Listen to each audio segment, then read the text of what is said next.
हुजूर अलैहिस्सलाम ने फरमाया किसी के पास ज़ादेरा अगर ज्यादा हो तो वो भी अपने भाई को दे दे। फरमाया एक एक चीज का हुजूर नाम लेने लगे, मुस्लिम में मौजूद। अगर तेरे पास इजाफी है तो अपने भाई को दे दे, अगर तेरे पास इजाफी है तो अपने भाई को दे दे। एक एक चीज का नाम करीम लेने लगे।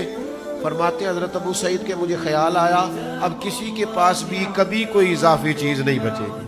हुजूर ने फरमाया बांट दो अपने मुसलमान भाइयों में। मुश्किल काम बता रहा हूँ, हमारे पास होती है इजाफी चीजें, पड़ी रहती है, किसी को देने को तैयार नहीं होते। नाराज ना होना, पड़ी रहती, इतनी जरूरत ही नहीं हमारे अंदर।